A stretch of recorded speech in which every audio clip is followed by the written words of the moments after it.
Muito bem, galera do Enem 365, joinhas. Juntamos a equipe aqui, o pessoal das internas, a direção, a diretoria, os caras que mandam, o Giba, o Vasco e eu, para falar sobre essa decisão aí anunciada pelo INEP essa semana, sobre as datas do Enem. Então, 17 e 24 de janeiro de 2021, o Enem impresso, e 31 de janeiro e 7 de fevereiro de 2021, o Enem digital.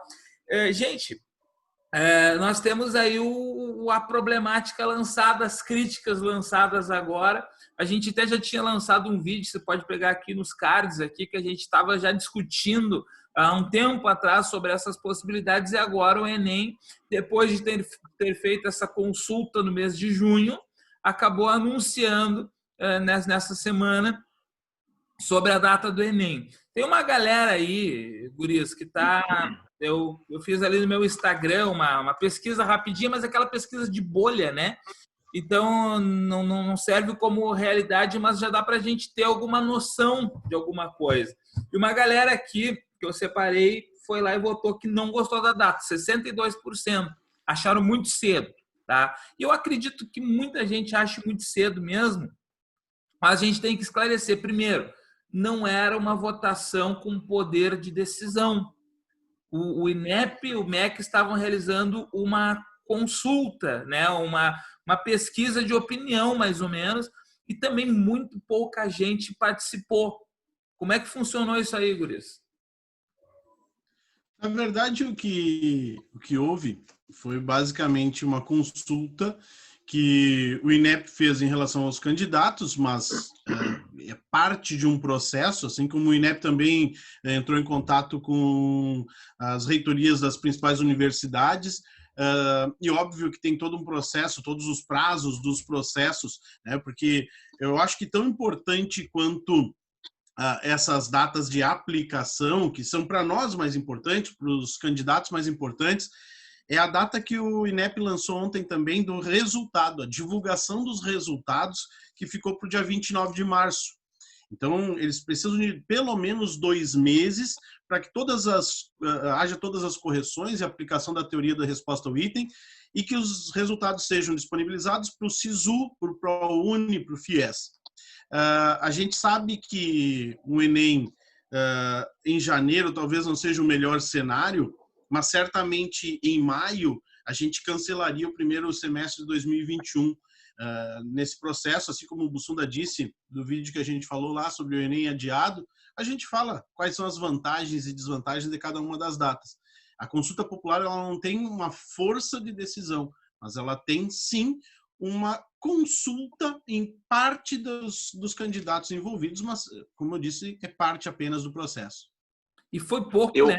Vasquinho, 19% só dos inscritos no Enem participaram, mesmo que tivesse peso de decisão, seria uma decisão bastante injusta, né? Exato, não é representativo, né, Bussunda? É uma pena isso, né? Eu acho que seria mais contundente se muito mais gente tivesse, pelo menos 50%, vamos tirar um cenário ideal, um cenário perfeito, se pelo menos 50% do pessoal tivesse votado, demonstrado sua vontade ali, né? Então, o que acontece? Infelizmente, a gente acaba, como tem essa pouca representatividade, acaba pagando exatamente, vamos dizer assim, o pato pelos outros, né? Claro que nessa hora o Ministério da Educação, além de consultar principalmente os alunos, consultou as universidades, né? Como é que vai funcionar o calendário do ano que vem? Se for em agosto, em maio, o Enem, agosto é quando saem os resultados, setembro é que a galera vai ter o SISU, ou agosto o SISU, e aí em setembro começa o primeiro semestre de 2021. Mas já foram 9 meses, 75% do ano, né? Então isso acaba sendo empurrar demais, acaba atrapalhando demais o calendário. Então eu acho que o que pesou, já que não teve essa participação tão desejada como a gente queria do pessoal, então o que vai pesar mais? Vamos ver com as universidades o que eles sugerem, né? E aí, então, isso acaba ficando ruim exatamente para a galera que não tem acesso, que está sem aula, né? Que não tem acesso à tecnologia. Até por conta disso, né? Se a gente for pensar, esses prazos que o Vasco acabou de colocar. Aí você descobre lá em setembro que não teve a sua aprovação no SISU. e o próximo Enem seria em novembro. Ou seja, esses prazos eles não podem ser tão curtos assim. No fim das contas, o cara perde 2 anos, né? Exato. Se não conseguiu a aprovação no Enem 2020, 2021 ali em cima, né? Ele perde 2 anos, é uma judiaria. A grande questão, né, Bussunda, é essa data de janeiro. Ela é boa para todo mundo? Esse que a galera estava comentando aqui, ó, que a galera comentou para mim, né? A Sofia, ela até colocou assim, para quem pode, e ela é uma aluna que está fazendo cursinho, ela diz, para mim que o papai está pagando o cursinho tranquilo, porque ela está tendo, mesmo não presencial, está tendo online, aula todos os dias, etc. Toda ajuda, ela colocou, ignorar a escola pública, que foi um comentário parecido com a Maria Clara, boa para privilegiados, péssima para a maioria. E aí eu pego o exemplo de São Paulo. São Paulo tem a possibilidade mais próxima de volta às aulas em setembro. O Rio Grande do Sul nem tem falado disso. Só que, olha só, aqui nós temos um detalhe. O Vasco falou que a gente, percentuais, passaram 9 meses, não sei o quê. Nós estamos agora há 6 meses de janeiro. E a galera não se dá conta disso. A gente está em cima do laço de qualquer maneira. Só que nós estamos em julho, agosto, setembro, mais 2 meses. Se a escola pública voltar em setembro, vai ter 4 meses. Mas não sei se volta. Esses são os detalhes. Então, assim, ó, e como volta, né? Também. E como volta? Será que para o aluno, que é a maioria, que é de escola pública, vai ter tempo hábil para estudar? Como é que vai funcionar? Como é que vocês enxergam isso? Eu vou dizer para vocês que eu vou... Essa semana eu estava lendo que o governador aqui do estado, né, e acho que o Ministério da Educação também, liberou a questão dos dias letivos, né? E com essa liberação dos dias letivos, vocês sabem como é que vai ser trabalhado o conteúdo desse ano? Foi programado do conteúdo desse ano ser empurrado para trabalhar o ano que vem. Então, se eu estou no 2º ano do ensino médio, eu vou para o 3º ano, né, com as avaliações que eu tenho, e aí lá no 3º ano eu vou ter conteúdo de 3º ano e de 2º ano, né? Então, isso é uma coisa complicada. E o pessoal falou, né? São 2 anos perdidos. São 2 anos perdidos. Sim, completamente. Vai se abrir uma lacuna e essa lacuna ela vai levar, vamos supor, o pessoal que está no 3º ano do ensino fundamental, que é quando começa a ter ciências, quando começa a ter história, matemática, umas coisas um pouquinho mais avançadas, né? Tu imagina essa galera ir até o 3º ano do ensino médio com essa lacuna. Então a gente leva aí mais ou menos 10 anos, 9 anos para poder tapar essa lacuna aí, né? Bem complicado. Giba, olha só, o Franco, tem um pessoal que me lançou uma braba. Tem gente braba com o governo, a Júlia, a Karina, todo mundo está bravo com o governo, porque o governo realmente foi irresponsável em ter lançado essa consulta. Primeiro queria apressar o Enem, não mudar a data, não adiar, depois fazer essa consulta, criando ilusão para muita gente que era uma votação decisória. Então tem uma galera indignada com o governo e não tira a razão da galera. Agora, a braba mesmo, quem me lançou sobre o governo, foi a Elise. A Elise, ela disse, tirando essas questões das datas, de uma forma ou de outra, o governo está lançando aluno contra aluno. Porque ficou, mas tu defendia maio, toma, virou janeiro. Mas janeiro melhor, porque não sei o que, melhor para ti que é egoísta. Não, porque maio não sei o que. E existem argumentos, eu inclusive queria falar, Lourenço e Cássia, vocês que vieram, estou aqui agora, vocês que vieram me pressionar, porque eu sou inscrito no Enem, eu ia votar em janeiro, vieram me pressionar, vieram brigar comigo, vocês vieram brigar comigo. Né? É muito difícil tomar essa decisão. E realmente, né, se criou um clima de guerra entre alunos agora ou não? A instabilidade que esse governo cria, ele não cria apenas na questão do Enem, na questão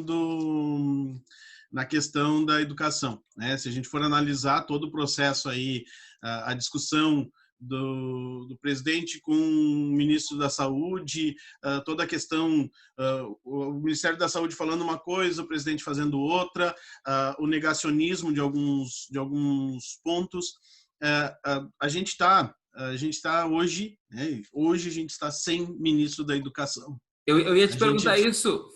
Se foi o ministro da Educação ontem que anunciou as datas? Não foi, pois né? Não foi o ministro da Educação. E quem lançou a ideia de consulta, inclusive com a loucura da possibilidade de maio, foi o anterior.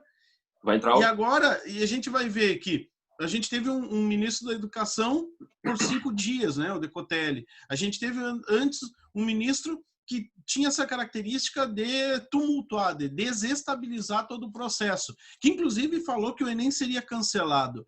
Isso, obviamente, desde o início, eu concordo com a Elise quando ela diz que está jogando alunos contra alunos, mas não é apenas alunos contra alunos, é todo mundo contra todo mundo. E nessa história, ao invés do governo ser um conciliador, ao invés do governo tentar trabalhar com datas reais, eu acho que já era para ter resolvido isso há meses atrás, definido o adiamento em uma nova data meses atrás. Mas não é o que a gente percebe. O que a gente precisa? Entender que faltam 6 meses para a prova, entender que falta pouco tempo, mas é tempo suficiente, nos agarrar nos livros e estudar, nos preparar. O Enem será em janeiro. Vamos focar. Se vocês olharem, há mais de um mês a gente falou que o Enem seria adiado, antes mesmo de definir que ele seria adiado, e a gente falou, tem que ser em janeiro. Então dá uma olhadinha nesse vídeo, ele é muito interessante, porque a gente, para quem nos segue, o tempo todo a gente falou para se preparar e focar para janeiro. Aqui nos cards o vídeo. Olha só, Vasco e Giba, mas o Vasco começa porque é uma pergunta importante das brabas que foi lançada. O Franco disse, Franco afirmou, ainda não haverá vacina contra o Covid e terá mais disseminação em janeiro. Pois é, quem garante que vai ter vacina? Vocês acham que essa data ainda pode mudar? Pode acontecer um revés nesse adiamento? Agora pela manhã eu estava escutando na rádio e ontem de noite eu estava vendo na televisão 2 coisas que me deixaram assim extremamente chocados. São Paulo está reabrindo as coisas com a curva no pico, sabe? Ela tá estabilizada no pico, uma coisa que é incrível isso, é uma coisa que é absurda. São Paulo estabilizou, né? Estabilizou o Covid no alto. No alto. O certo seria estabilizar a curva achatada e a gente estabilizou no topo, né? É uma coisa incrível. A gente estava preocupado até pouco tempo com Itália e Estados Unidos, que estavam com 1.200 casos, 1.200 mortes diárias, né? O Brasil ontem, 1.218, se eu não me engano, Estados Unidos com 550. Então, imagina se o cenário ele tende a piorar. Vai voltar a futebol. Rio Grande do Sul, agora, pela manhã, 88% das UTIs da capital os leitos estão ocupados por problemas respiratórios. E é na época do frio, imagina, é complicadíssimo isso. Então, o que pode nos salvar só se for uma vacina. Giba, tu acha que pode mudar essa data? Ainda ou vai ser em janeiro mesmo? Eu acho que essa data será a data... Acho que será a data real. Inclusive, eu tenho aqui, Bussunda, uma outra data, né? O Enem digital ficou para o dia 31 de 1 e dia 7 do 2. E o INEP lançou também uma outra data de reaplicação. Então, se tiver uma reaplicação no dia 24 do 2 e no dia 25 do 2, 2 dias seguidos, então. E essa reaplicação será, por exemplo, para caso dê alguma tempestade e corte a internet, o pessoal não conseguir fazer o Enem digital. Porém, se por acaso até lá nós precisarmos manter o distanciamento, talvez o INEP crie uma modalidade de 50% dos candidatos fazem a prova, isso mantém um distanciamento, os outros 50% fazem na data da reaplicação. Pode ser, a gente não sabe, a gente tem que ficar atento, mas não deixar, não desanimar, né? Porque eu acho que será em janeiro, o mais tardar em fevereiro, com esse aumento aí do distanciamento, mas é necessário que a gente faça, que a gente aplique o Enem, né? Eu acho que a gente pode torcer para que o verão ele traga uma possibilidade de menos propagação do vírus, que não vai ter desaparecido, que traga alguma segurança, que tenha algum medicamento bacana, que a curva esteja muito embaixo E, gurizada, vocês que estão em escolas particulares, cursinhos, estudem. Quem está na escola pública, o governo está fazendo isso com vocês. A gente tem que estudar, tem que buscar. Né? Você que está assistindo esse vídeo tem acesso à internet, tem muita coisa na internet, vão ter que dar um jeito. Infelizmente, estamos numa pandemia, mal gerenciados. Tá? A minha solução, talvez eu fui o culpado, nunca mandei para o INEP, era fazer aplicações em datas distintas da prova do Enem, conforme as bandeiras, conforme as possibilidades. Aí os caras agora tu vai falar isso. Anunciaram que vai ter várias edições do SISU, mas o problema é o seguinte, o SISU pode fazer 1000 edições. A prova do Enem é que define o SISU, e não o contrário. A definição de várias aplicações do SISU no ano que vem é melhor para as universidades, principalmente para aquelas que não tiverem concluído os seus semestres, do que propriamente para os estudantes. Claro que uma nova edição do SISU abre possibilidade para que um estudante consiga vaga em uma outra universidade. Mas, dentro das possibilidades, acho que a gente tem que trabalhar, né, dentro de todas essas incertezas, trabalhar com uma coisa palpável. Temos uma data, teremos o Enem 2020, mesmo que em 2021. Isso aí. Vasquinho, finalizando. Dizer para a galera que foca como se a prova fosse em janeiro, tá definido a data, foca em fazer toda a revisão até janeiro. Caso não dê, e aí tenha que fazer a aplicação dela em fevereiro, ganhamos mais 30 dias para fazer uma revisão e dar aquela pincelada, né? Mas vamos focar em janeiro. Feito, gurizada. Obrigado por terem nos acompanhado até aqui. Se inscrevam no canal, ative notificações. Só para finalizar, uma demonstração que as coisas não estão nada bem, guris. Nessa semana, o multimilionário Flamengo perdeu para o Fluminense do Odair Hellmann. As coisas não estão bem no mundo. Tchau.